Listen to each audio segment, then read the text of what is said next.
Multidões, subiu ao monte e sentou-se. Os discípulos aproximaram-se e Jesus começou a ensiná-los. Bem-aventurados os pobres em espírito, porque deles é o reino dos céus. Bem-aventurados os aflitos, porque serão consolados. Bem-aventurados os mansos, porque possuirão a terra. Bem-aventurados os que têm fome e sede de justiça, porque serão saciados. Bem-aventurados os misericordiosos, porque alcançarão misericórdia. Bem-aventurados puros de coração, porque verão a Deus. Bem-aventurados os que promovem a paz, porque serão chamados filhos de Deus.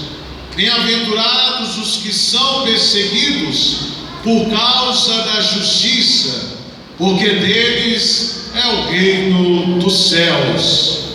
Bem-aventurados sois vós quando vos injuriarem e perseguirem mentindo, disserem todo tipo de mal contra vós, por causa de mim.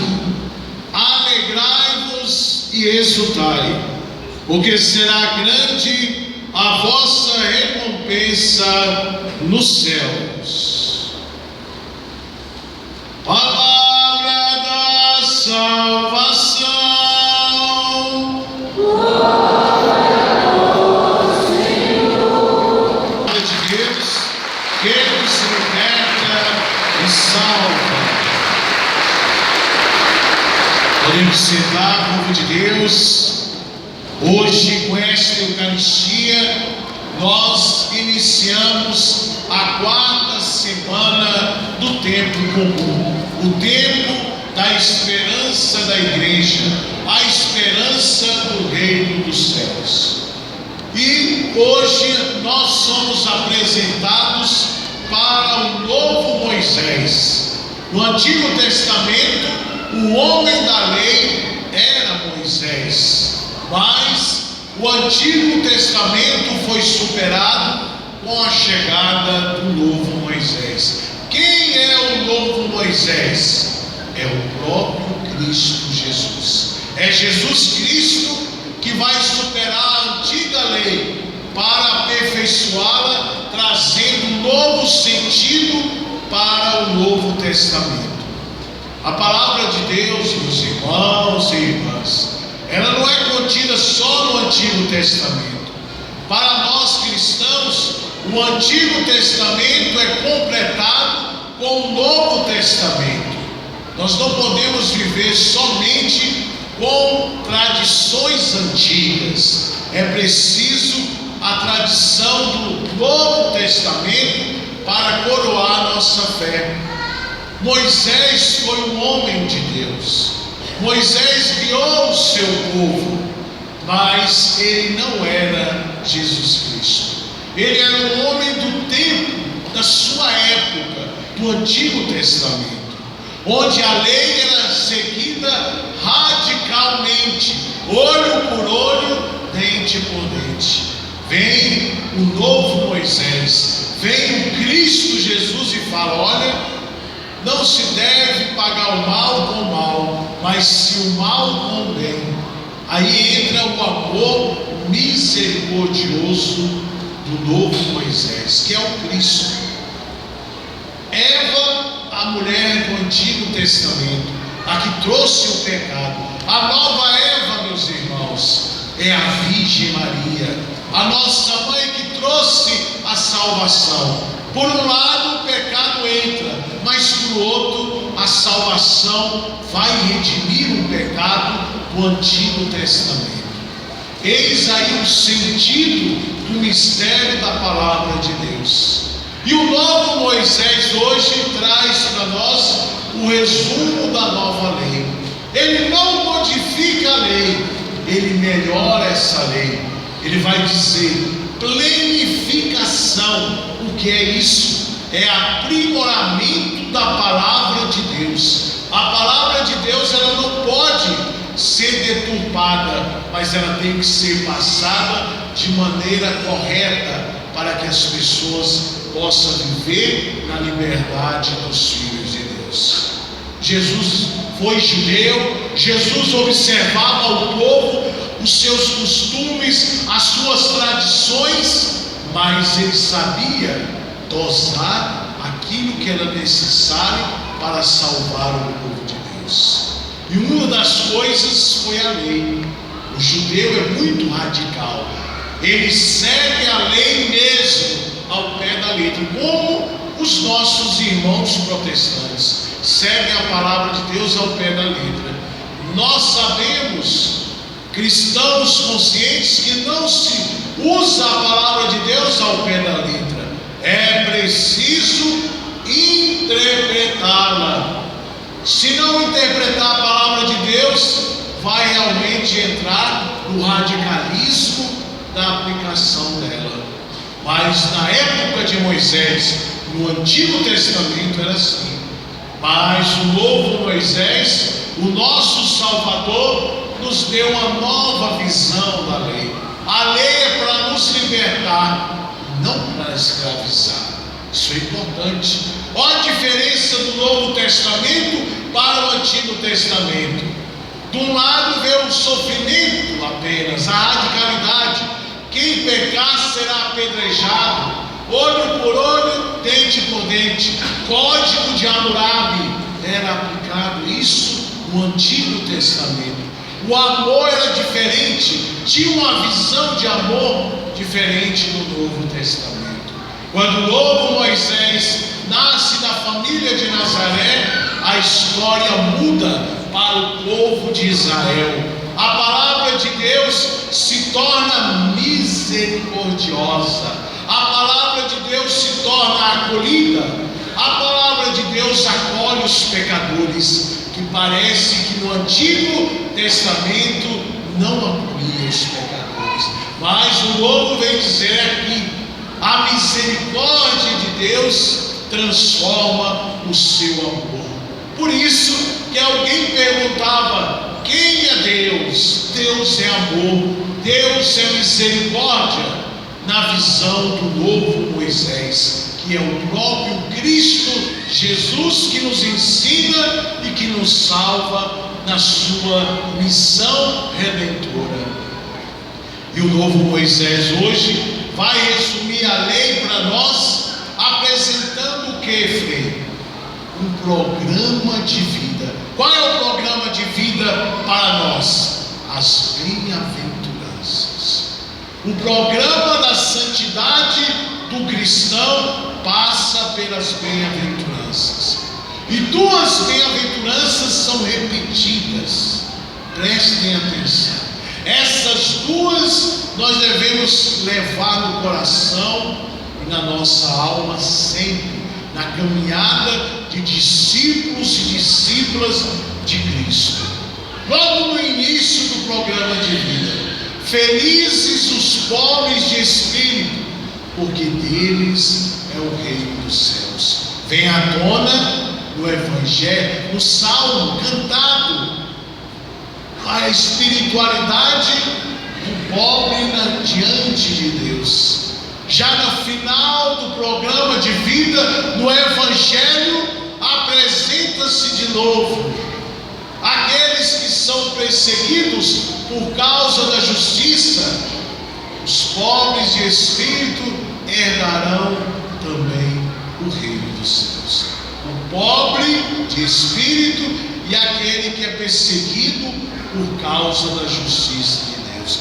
Novamente, o reino dos céus aparece no programa de vida duas vezes dentro das bem-aventuranças. Qual é a finalidade nossa neste mundo nosso? Buscar o reino dos céus. São Paulo, o homem, o apóstolo dos gentios, o apóstolo das nações, intitulado pela sua conversão, chamado pelo Senhor a governar o seu povo, deixa a espada e pega o Evangelho. Ele vai dizer claramente que a palavra de Deus é para nós um motivo da salvação. E ele vai dizer claramente: o reino dos céus não é comida e nem bebida, é justiça e paz no Espírito de Deus. O grande Paulo, aquele que perseguia os cristãos após sua conversão, vai ser perseguido porque vai apresentar o reino dos céus.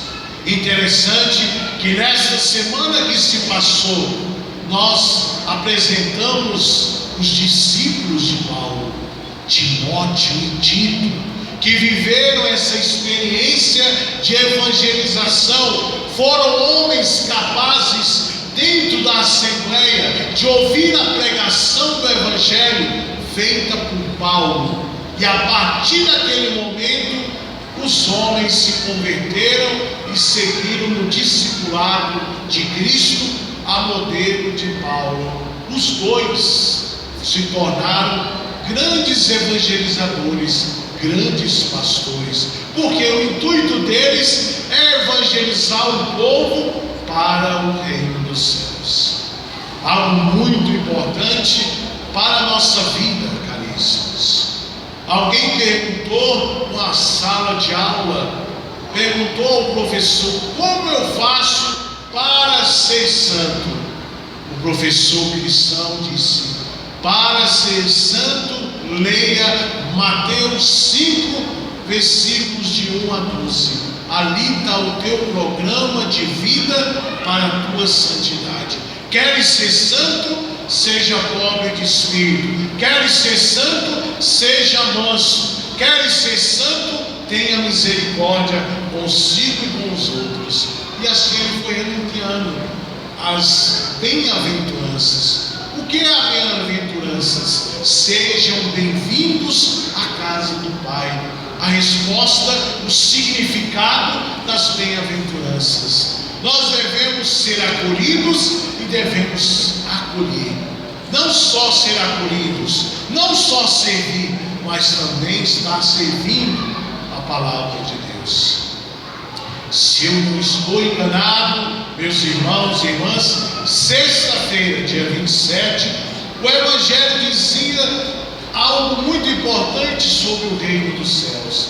Ele dizia que para herdar o reino do céu era preciso 3 elementos: humildade, simplicidade e serviço. Essas 3 características, junto com as bem-aventuranças, nos tornam santos para a eternidade. Queres ser santo? Todo mundo quer ser santo, mas é preciso implicar um programa de vida. Você não acorda de qualquer jeito, você não vai trabalhar de qualquer jeito.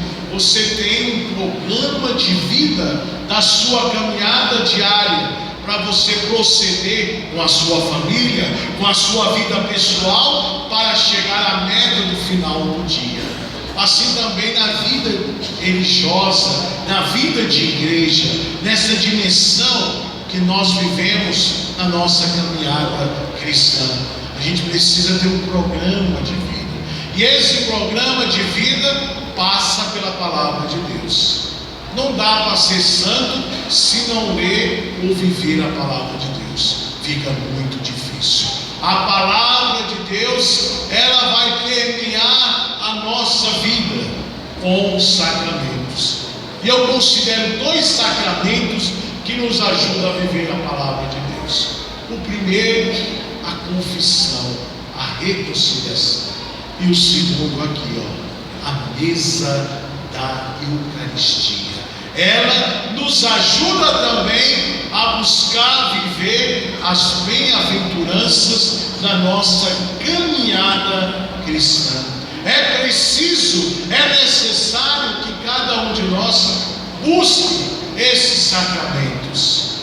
Quando o Frei fala, quando o Frei não fala, mas o povo vê o Frei atendendo confissão, é importante as pessoas buscarem as filas, buscarem o sacerdote para se confessar, porque o caminho da santidade passa por esse sacramento. Quantos comungam? Quantos não comungam? Às vezes nem todo mundo que está aqui na Assembleia vai poder comungar. Deus sabe o coração, Deus sabe os impedimentos que alguns irmãos não podem receber o corpo e o sangue do Senhor. Mas que fique claro, o programa de vida não é só para quem comunga, o programa de vida é para todos que almejam o reino dos céus. Outra coisa, o reino dos céus não é algo inatingível, é algo atingível a todos nós. Como eu já falei, seja simples, seja humilde e seja servo, que você está no caminho para o reino dos céus. E por isso é importante iniciar essa 4ª semana do tempo comum, tendo essa consciência que a palavra de Deus passa pelo meu programa de vida. Por isso agora, lembre-se, no final do ano, no dia 1º de novembro, dia de todos os santos e santas de Deus, como é que eu devo ser santo?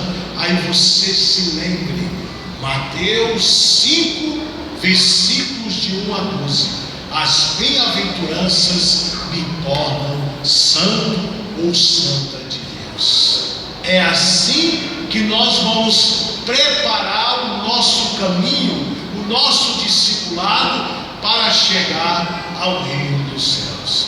Uma vez ou várias vezes eu já falei aqui no meio do povo, todo mundo quer ir para o céu, mas ninguém quer morrer. Precisa morrer. O cântico de São Francisco diz: é preciso morrer para ressurgir, é preciso morrer para receber a vida eterna. E por isso a morte faz parte da nossa vida. Ela não é um elemento estranho, ela faz parte. Devemos falar da morte, porque dentro do programa de vida nós vamos lembrar: a morte me leva para o reino dos céus. E outra coisa, antigamente as pessoas, os mais antigos, tradicionais, diziam: quando eu morrer eu vou ter o juízo e lá eu vou saber se eu vou para o céu, para o inferno ou para o purgatório. Opa, isso evoluiu. O céu, o inferno e o purgatório começa aqui na terra, não é depois apenas que morre. Você faz seu céu, você faz seu inferno ou você faz seu purgatório aqui nessa terra, porque nós somos de passagem, e a passagem nossa, quando nós passamos neste mundo, nós vamos entender o que nós fizemos. Por isso, caríssimos irmãos e irmãs, vamos viver bem a nossa vida. Aproveite sempre a sua vida para fazer o bem sem olhar a quem, porque a nossa vida é como um vento. Uma hora chove, uma hora faz sol. Há 2, 3 dias atrás estava uma chuva bonita, agora o sol veio há quase 2 dias que não chove. Assim é a nossa vida. O tempo passa e às vezes a gente não sente se a gente está fazendo bem ou se a gente está fazendo mal a si ou às pessoas. É preciso estar sempre com um programa de vida na nossa mente e no nosso coração. E foi isso que Jesus trouxe para nós hoje, nesse 4º domingo do tempo comum. Creio em Deus